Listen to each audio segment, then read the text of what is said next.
Assalamualaikum warahmatullahi wabarakatuh. Selamat malam, Goodner Indonesia. Jadi saya ini memang Habib industri, tapi tidak seharusnya sejauh ini loh.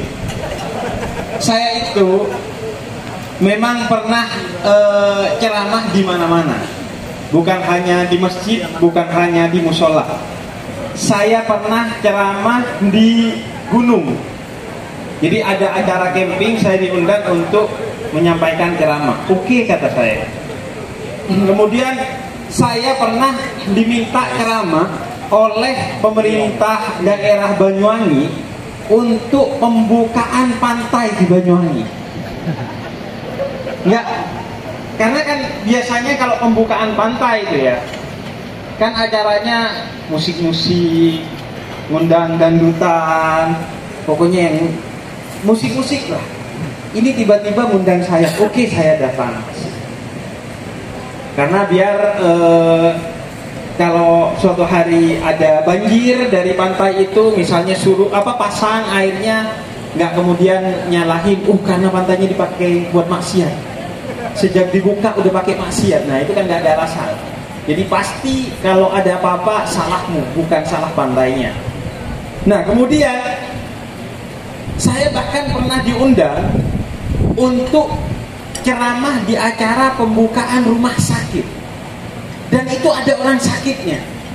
Saya suruh ceramah di depan orang-orang yang sebagian itu sakit, tapi bagi saya nggak apa-apa. Cuman malam ini saya itu betul-betul merasa tidak masuk akal.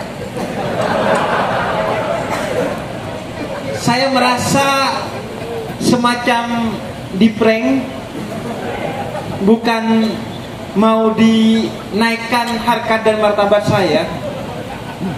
Saya curiga ini strategi untuk menghancurkan wibawa saya. Loh, saya suruh ceramah di depan candi loh.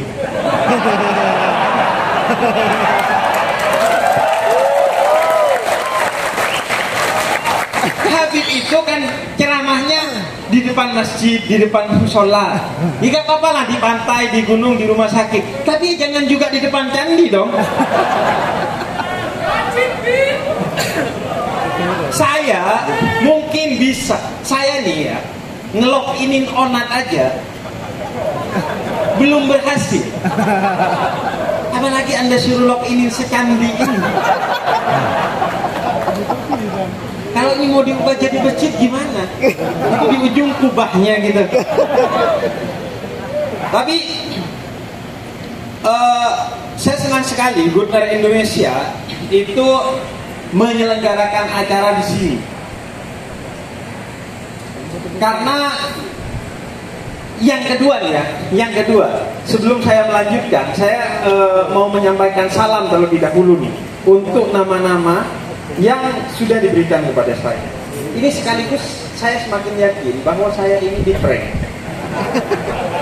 Karena gini ya, Habib itu ya, kalau ceramah kan kepada yang terhormat Al-Mukarram Habib Fulan bin Fulan ya, kepada Al-Mukarram Al-Muhtaram Kiai Haji Fulan bin Fulan. Ini saya tunjukkan betapa saya di-prank malam ini. Kepada yang terhormat Mr. Fernando Gonzales.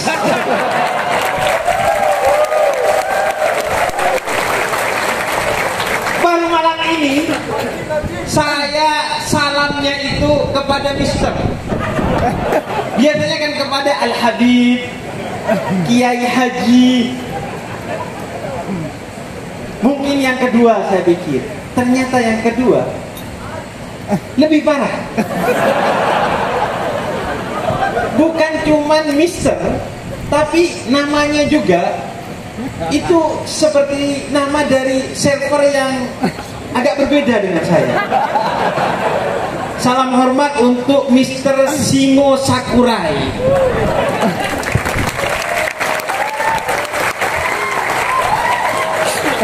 Nah, kalau ini secara nama agak mirip onar. Jadi saya agak optimis kepada yang ini. Salam hormat kepada Mr. Leandro Turosi. Serius, saya baru malam ini deh. Salam hormatnya itu kepada Mr. Tapi gak apa-apa. Dan kita gak tahu ya. Siapa tahu? Cair. Jadi saya mau mengapresiasi karena acara ini diselenggarakan di depan warisan budaya dunia yang diakui oleh UNESCO.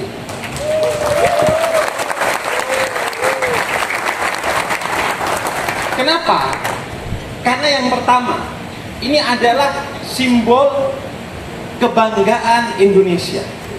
Candi Borobudur ini adalah simbol kebanggaan Indonesia. Karena Candi Borobudur ini dibangun 13 abad yang lalu sebagai candi, bukan kantor, bukan rumah, bukan tempat pemukiman. Sehingga itu menunjukkan bahwa Indonesia sejak 13 abad yang lalu itu telah menjadi bangsa yang besar, sehingga memiliki pikiran dan kemampuan intelektual serta ekonomi untuk membangun satu pusat peradaban yang mendunia ini. Jadi 13 abad yang lalu. Kalau orang tidak memiliki pemikiran dan ekonomi yang maju dan matang, mereka tidak akan membangun yang seperti ini. Mereka membangun kerajaan dulu, mereka membangun istana dulu, mereka membangun pasar dulu. Tapi 13 abad yang lalu Indonesia sudah membangun satu situs budaya yang diakui dunia hingga kini. Ini menunjukkan besarnya kita Indonesia. Nah, kemudian yang kedua, Candi Borobudur ini adalah simbol yang tegak lurus dengan tema dan tujuan yang diinginkan oleh PT Goodner Indonesia malam ini, yaitu keseragaman di tengah keragaman, persatuan di tengah perbedaan, kebersamaan di tengah keberbedaan. Kenapa? Karena Candi Borobudur ini itu disebut Borobudur karena Boro itu artinya kuil atau biara, budur itu Buddha. Ada juga yang menyebutkan artinya adalah Buddha yang agung. Boro itu agung, budur itu Buddha.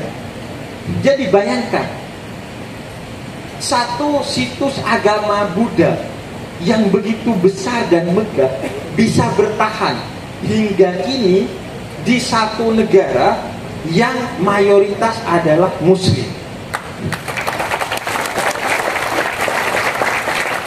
Hingga bahkan menjadi salah satu warisan budaya dunia.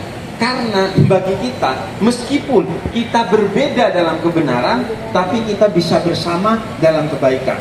Kita jaga baik-baik bangunan ini hingga kini. Nah, karena itu malam ini bagi saya penting kalau temanya memang adalah persatuan. Mengapa? Karena pertama-tama ya, kita bicara secara umum aja. Kita itu tidak bisa hidup sendiri. Manusia itu telah diciptakan sedemikian rupa oleh Tuhan untuk menjadi makhluk sosial, yaitu makhluk yang tidak bisa hidup sendiri, tapi dia harus bersama dengan orang lain. Yang paling sederhana adalah manusia tidak akan bisa berkembang biak kalau dia tidak memilih pasangan yang berbeda untuk hidup bersama dengan dia. Anak akan lahir dari kesatuan antara dua gender yang berbeda, yaitu laki-laki dan perempuan. Dan itu berlaku di segala lini.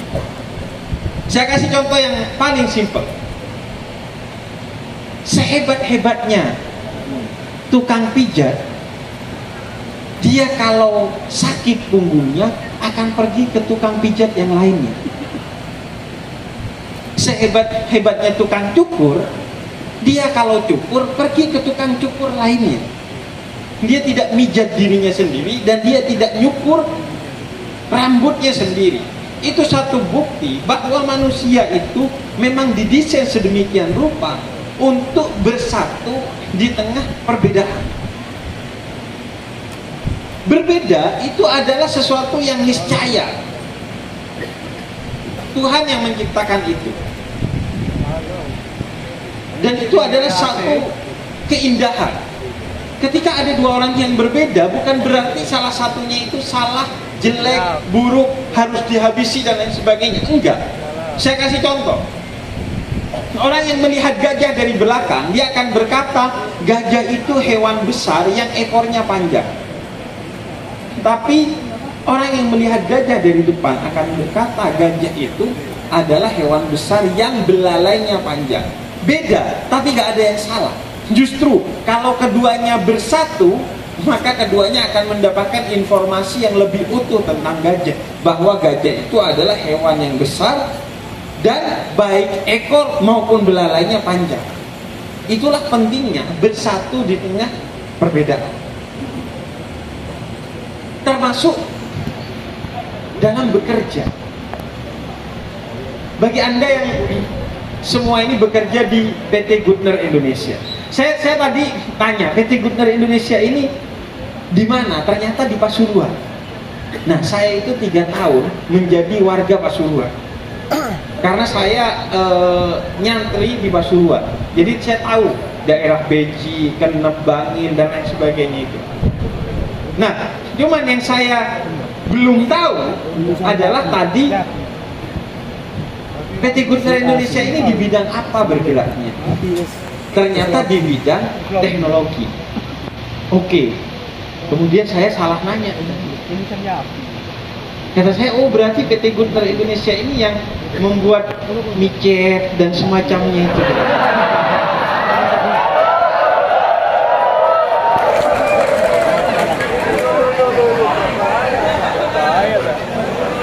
Ternyata bukan. Ini kan saya nanya, bukan suuzon. Karena saya ke distrik oleh wajah-wajah Anda semua yang ada di sini.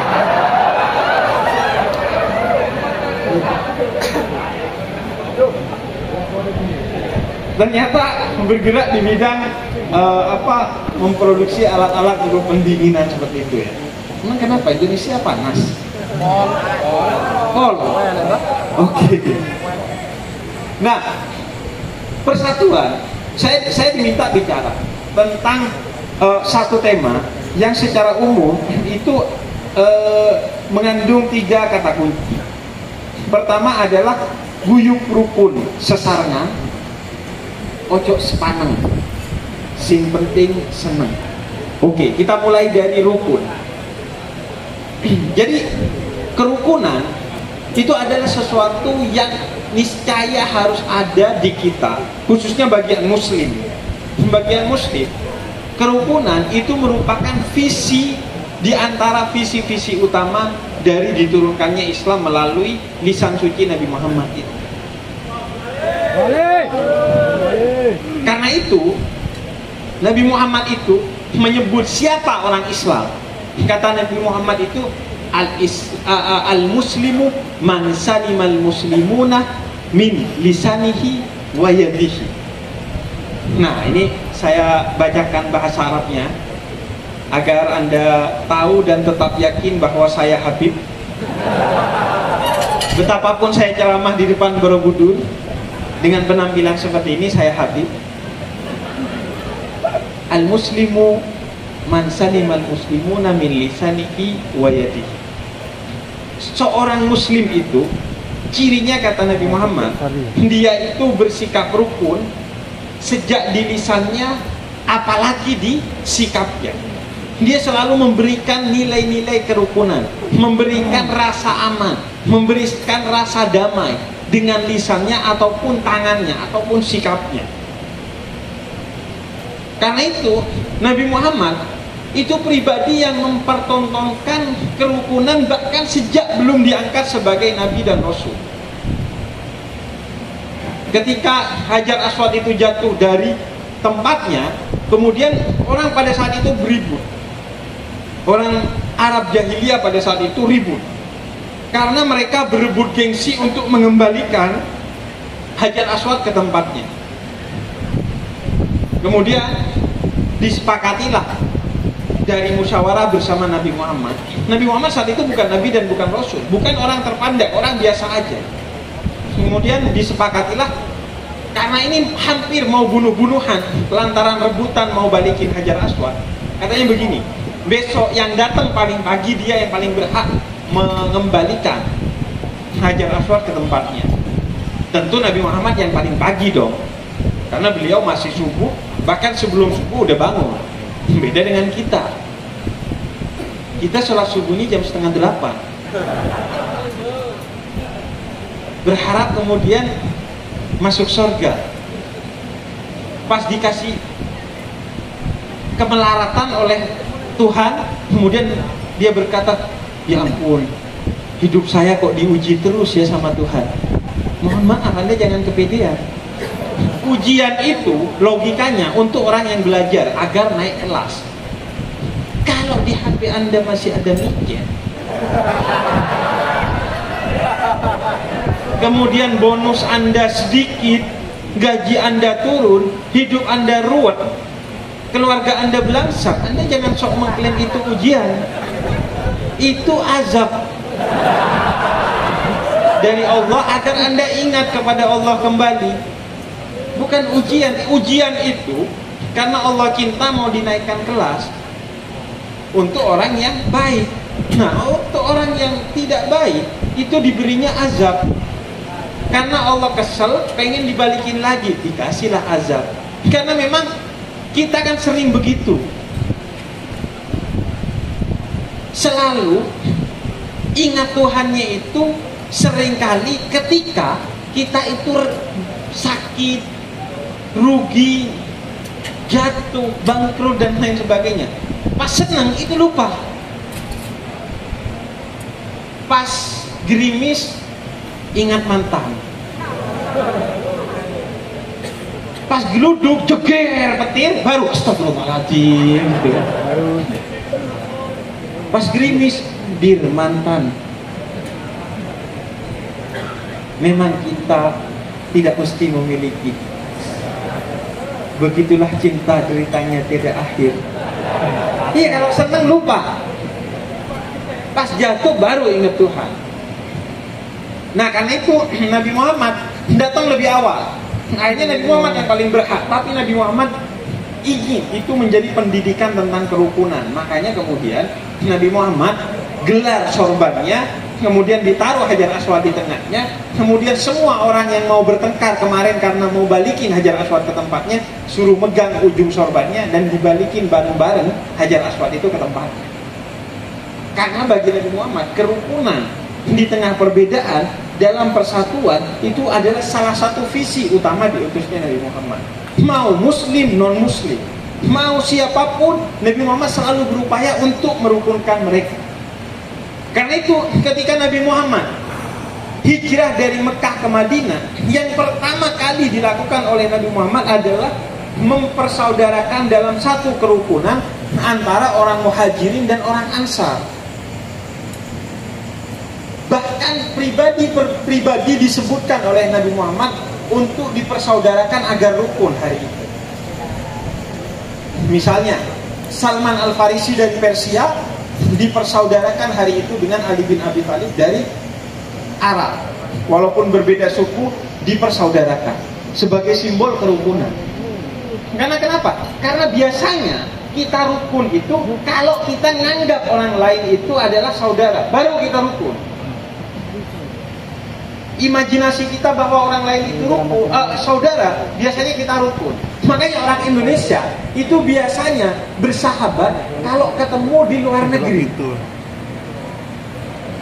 Atau kita pelukan ketemu orang yang satu kampung dengan kita kalau di luar kampung.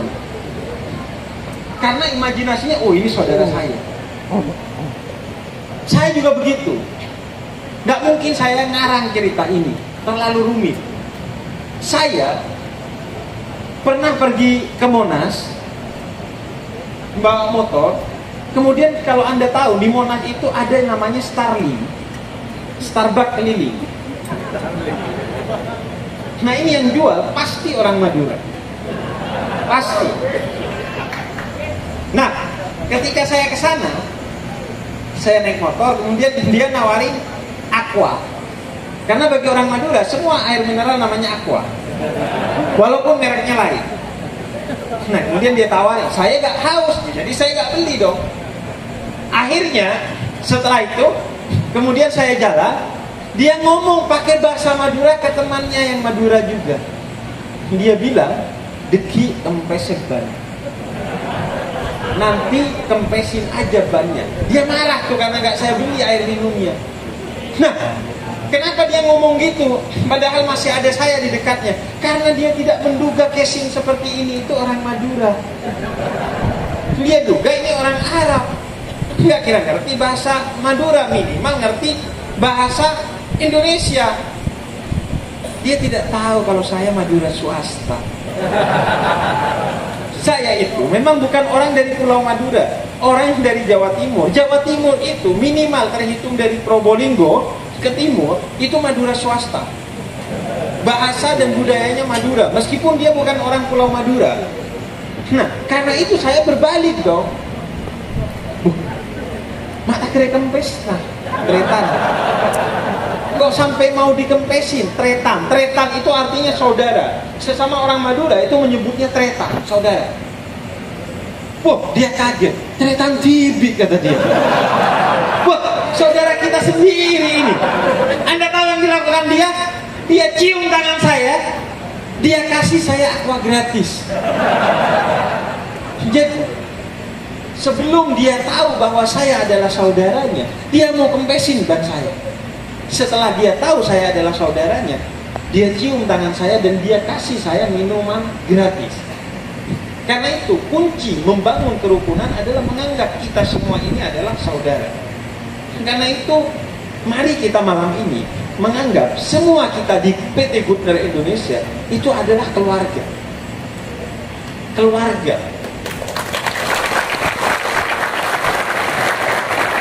Karena kenapa? Karena kalau Anda tidak menganggap kita ini semua keluarga, Anda yang bodoh dan rugi. Apalagi kalau Anda tidak rukun satu sama lain, Anda yang bodoh dan rugi. Bayangkan, waktu Anda di PT Goodner Indonesia itu mungkin lebih banyak dari tempat lain, termasuk di rumah Anda. Anda mungkin 8 jam di tempat kerja. Kalau Anda di sana tidak rukun, betapa tidak enaknya mental Anda. Gak enak. Makanya kata Nabi, kalau kamu sedang tidak enak, tidak rukun dengan saudaramu yang lain, jangan lama-lama. Kalau bisa jangan sampai tidur. Sebelum tidur berdamailah, karena gak enak. Bukan cuma soal dosa, dosa udah pasti, tapi gak enak. Anda deketan sama orang tapi Anda benci dia, Anda gak rukun dengan dia, gak enak, capek. Karena itu bagaimana kita menjadikan ini saudara. Dan itu memang kuncinya agar Anda itu bisa masuk surga. Kenapa? Karena bekerja itu yang paling enak itu bekerja dengan ihsan. Apa itu ihsan? Anta budallah ka'annaka tarak wa in lam takun tarak fa annahu yarak. Ihsan itu bekerjalah kamu seperti kamu melihat Tuhan. Dan kalau kamu tidak bisa melihat Tuhan, sadarilah bahwa Tuhan melihat kamu.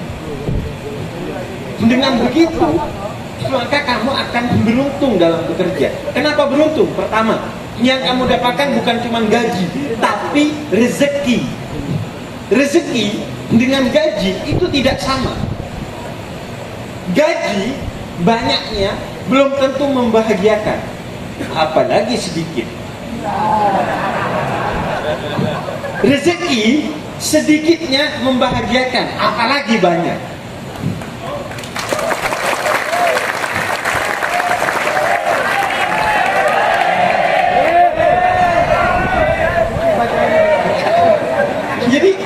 Uang itu tidak mesti rezeki. Rezeki juga tidak selalu bentuknya uang. Rezeki itu sesuatu yang selalu membahagiakan kita, merukunkan kita, walaupun sedikit. Karena kadang bukan soal banyak atau sedikitnya, tapi soal dari mana kita mendapatkannya. Ketika kita bekerja seolah-olah Tuhan melihat kita, kita akan bekerja secara profesional, mendapatkan rezeki. Mau gak ada bos tetap kerjanya begitu. Mau ada CCTV, gak ada CCTV, tetap kita bekerja begitu. Kenapa? Karena pertanggungjawaban kita ke Tuhan. Kita mau cari rezeki, bukan cari gaji, bukan cari duit. Kita profesional. Dan kalau Anda bekerja dengan ihsan, enak. Anda tidak perlu caper ke bos atau CCTV. Kenapa? Kenapa? Karena Anda kalau bekerja dengan ihsan, Tuhan yang akan menggaji Anda. Akan dibuat dengan cara yang tidak terduga-duga. Min haitsu la yahtasib. Bos akhirnya melihat atau bos tahu dari mana, terserah Tuhan yang ngatur. Pokoknya hidup Anda beres karena Anda bekerja untuk Tuhan. Kalau Anda bekerja untuk Tuhan, maka Anda pasti akan menjadi pekerja yang sangat profesional. Dan Tuhan itu selalu adil, selalu membayar setiap kebaikan bukan setara, tapi lebih berkali-kali lipat.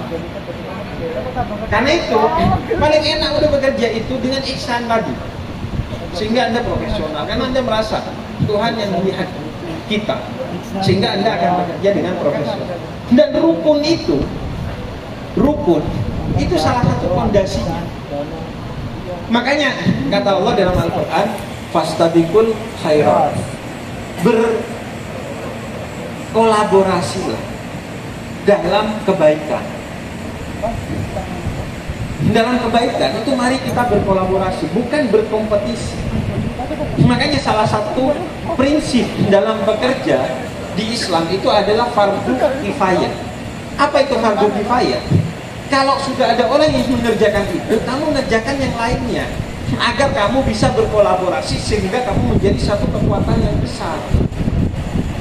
Karena itulah kunci dari kamu kalau ingin besar. Sapu lidi itu kalau bercerai-berai namanya sampah. Kalau bersatu namanya alat pembersih sampah. Bayangkan bedanya. Sapu lidi itu kalau terpisah-pisah namanya sampah. Tapi begitu Anda kumpulin, itu jadi alat pembersih sampah. Sebaliknya, makanya kata Allah, yadullah ma'al jamaah. Allah selalu bersama dengan orang-orang yang hidup bersama dalam perkumpulan.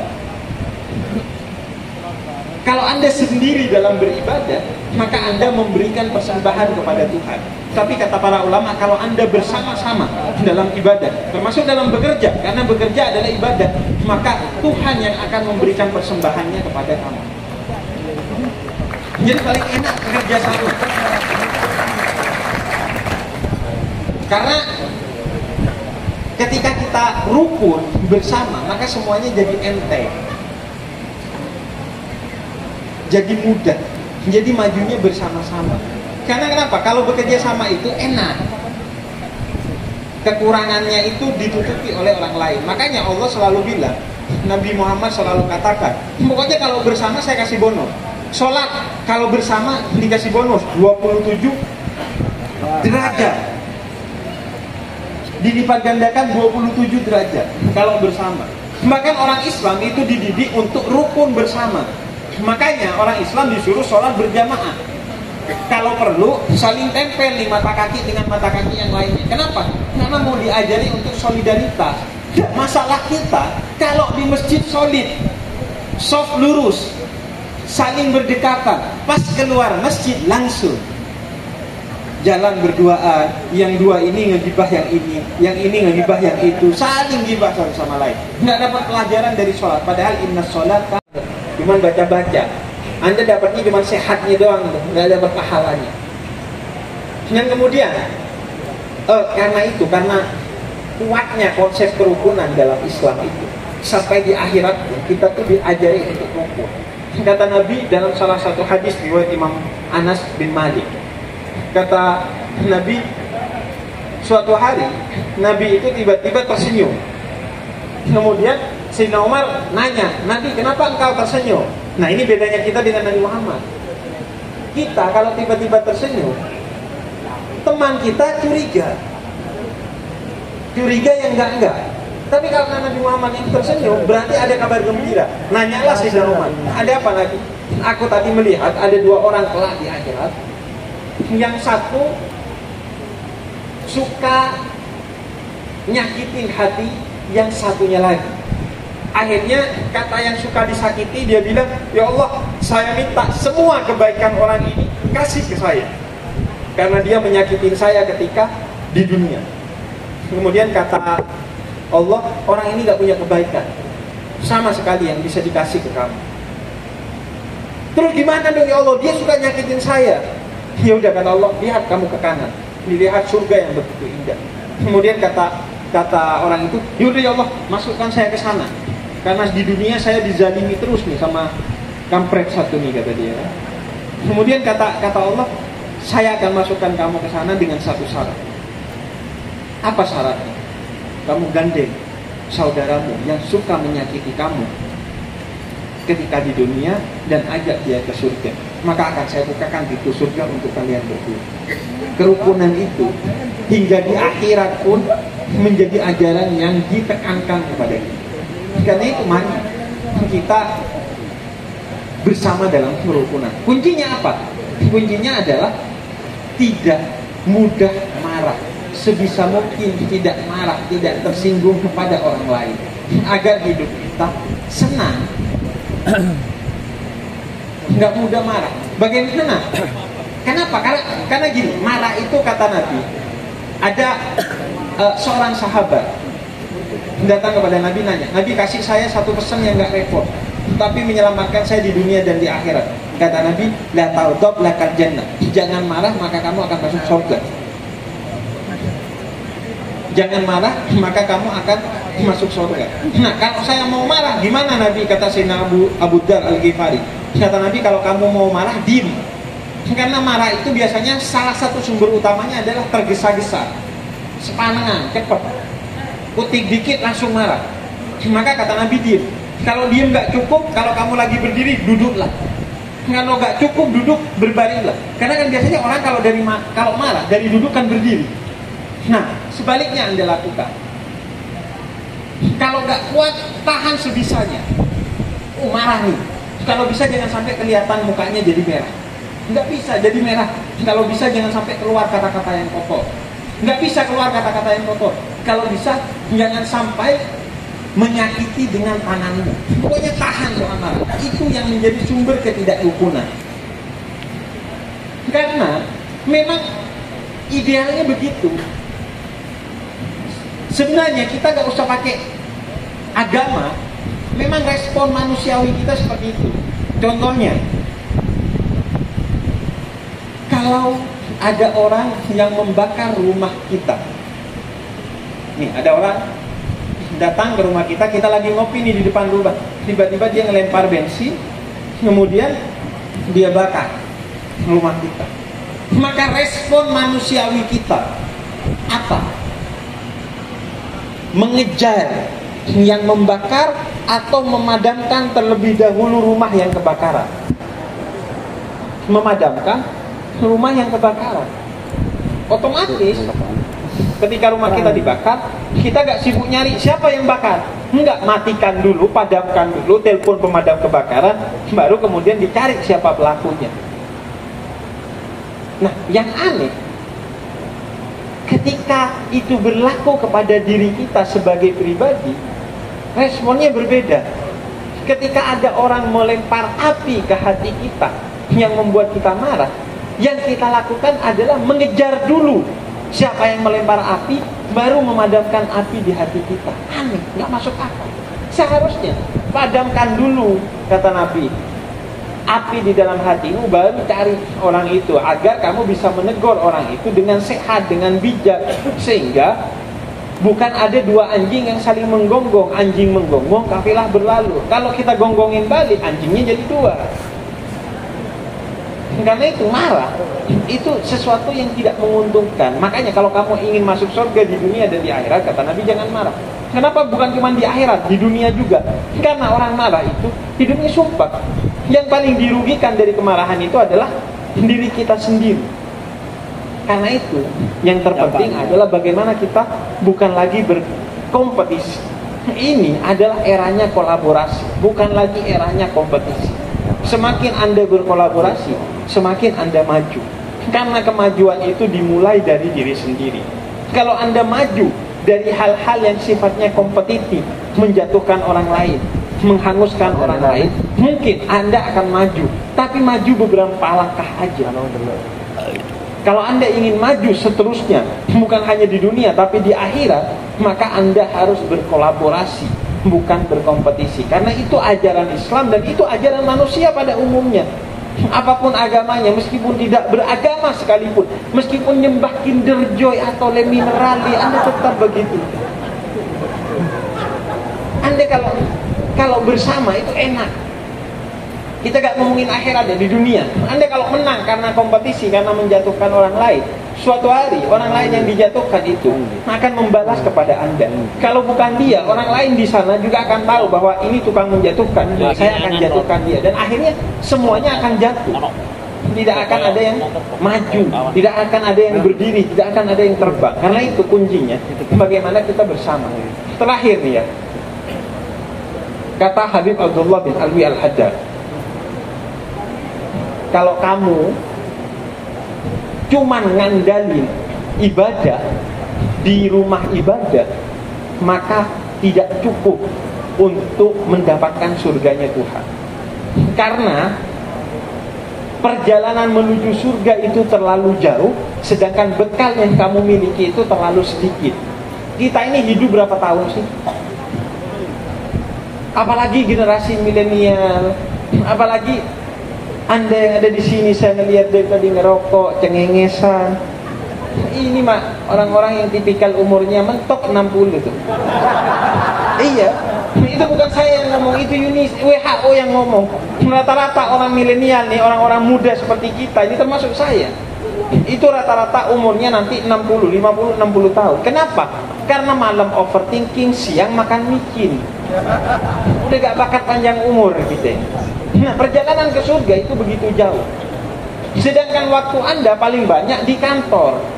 Maka kalau Anda tidak menjadikan kerja Anda sebagai ibadah, maka Anda tidak akan mendapatkan jaminan untuk masuk surga. Karena terlalu sedikit ibadahnya, cuma di masjid. Rugi, bodoh orang yang tidak menjadikan kerjanya ibadah. Karena itu, yuk mulai sekarang niatkan setiap kita kerja kita itu ibadah. Sehingga kita akan berprofesionalitas dalam bekerja, rukun dalam bekerja, kolaboratif dalam bekerja, bersama di tengah perbedaan. Sehingga kemudian kita akan maju bersama. Gak usah takut, rezeki Anda bukan di tangan mister-mister yang tadi saya sebutkan itu. Serius, mereka hanyalah perantara. Kalau Anda bekerja untuk mereka, suatu hari ketika Anda sudah tidak lagi dengan mereka misalnya, atau suatu hari misalnya mereka bekerja ditarik ke perusahaan di Jepang atau di mana, Anda akan kehilangan opportunity itu, kesempatan itu. Karena itu bekerjalah kepada Tuhan dan ya'riful jamil, tahu kepada kebaikannya orang lain. Oh, Tuhan memberikan saya rezeki dari mister ini, mister itu. Ya udah, saya akan bekerja dengan baik kepada Tuhan dan kepada orang-orang yang diutus oleh Tuhan untuk menjadi perantara saya mendapatkan rezeki itu. Jadikan kerja kita ibadah, sehingga kita profesional bekerja, pasti akan mendapatkan rezeki yang bukan cukup sesuai dengan kinerja kita, tapi berkali-kali lipat dari kinerja kita. Karena janji Allah, la in syakartum la azidannakum. Siapa yang bersyukur pasti Allah akan lipat gandakan. Dan yang terakhir, Anda masuk surga. Karena kenapa? Karena kerjanya dihitung ibadah. Berarti sehari minimal ibadah 8 jam ketika berada di tempat kerja. Karena itu suatu hari ada anak muda lagi majelis sama Nabi Muhammad di masjid. Kemudian ada satu anak muda bawa kayu di punggungnya, dia lagi dari kebun mau pulang ke rumah. Kemudian kata para sahabat, rugi sekali anak muda itu. Loh, kenapa? Kata Nabi, iya, kita lagi ngaji bersama Nabi Muhammad, dia malah bekerja ngurusin kebun. Kenapa dia nggak ikut ngaji aja? Kemudian kata Nabi Muhammad, bukan gitu cara berpikirnya. Maka kata Nabi Muhammad, siapa yang bekerja agar dirinya tidak mengemis-ngemis, agar dirinya tidak download aplikasi Aku Laku, agar dirinya tidak terjerat pinjol, maka kata Nabi, kerjanya bukan hanya ibadah, tapi jihad fisabilillah.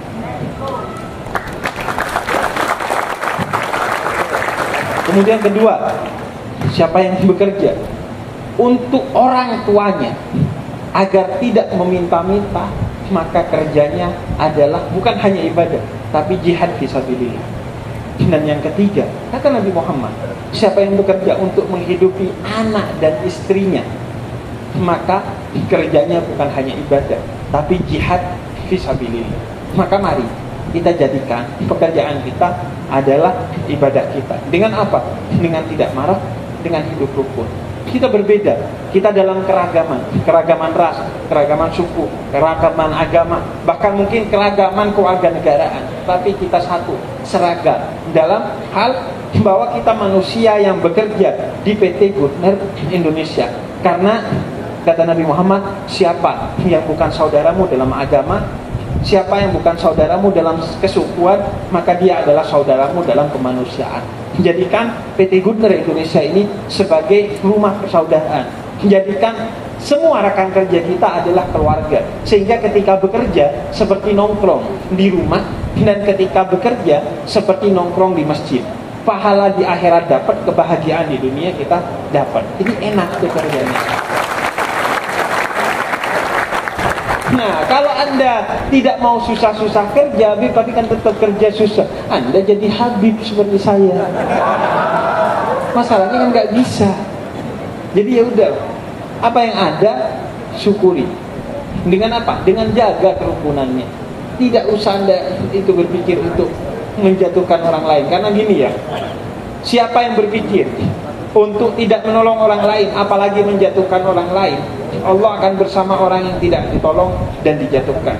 Karena kata Nabi Muhammad, salah satu doa yang paling terkabulkan itu adalah doanya orang yang dijatuhkan oleh orang lain, doanya orang yang tidak ditolong oleh orang lain. Maka siapa yang menolong orang lain, berarti dia menjadi kepanjangan tangan Tuhan untuk orang yang ditolongnya, sehingga Tuhan akan berhak kepada dia. Pokoknya mulai sekarang kerja sebagai ibadah, kerja kepada Tuhan, sehingga yang kita dapat rezeki, bukan hanya uang. Ya kalau bisa uangnya banyak. Ya kalau bisa agak terjerat pinjol lagi. Ini kan kalau bisa. Jadi gak terjerat pinjol.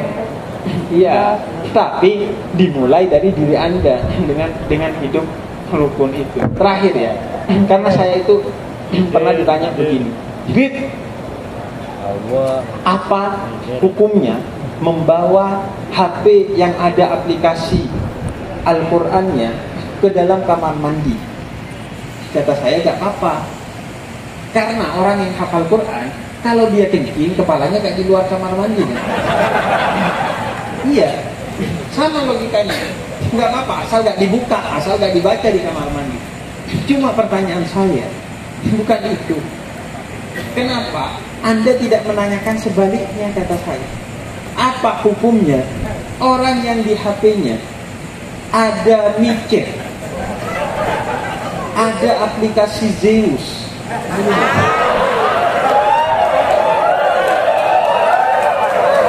ada aplikasi pinjol, kemudian dibawa ke masjid? Kenapa gak itu yang ditanya? Dan apa hukumnya orang yang di HP-nya ada aplikasi Islam sekaligus ada micet? Itu kan artinya surga dan neraka dalam satu sentuhan. Karena itu apa yang terpenting adalah bagaimana kita menjadikan ini seperti keluarga. Jadi enak, bekerja itu enak seperti serasa di rumah sendiri, sehingga kemudian kita akan mendapatkan kebahagiaan di dunia dan pasti kebahagiaan di akhirat, karena kita menjadikan orang yang bukan saudara kita seperti saudara kita, dan itu adalah satu keagungan dalam Islam meskipun berbeda agama dengan kita, karena itu perintah dari Nabi Muhammad. Terima kasih, semoga bermanfaat Bapak-bapak, ibu-ibu, teman-teman semua. Wassalamualaikum warahmatullahi wabarakatuh. Waalaikumsalam warahmatullahi wabarakatuh. Terima kasih Dik, semoga sehat selalu. Boleh berikan tepuk tangan yang luar biasa teman-teman semuanya. Oke, gayane goceki tapi njaluk foto. Kok iso? Wes mari Buya, lek digeruduk kabeh iki. Ayo segera diamankan.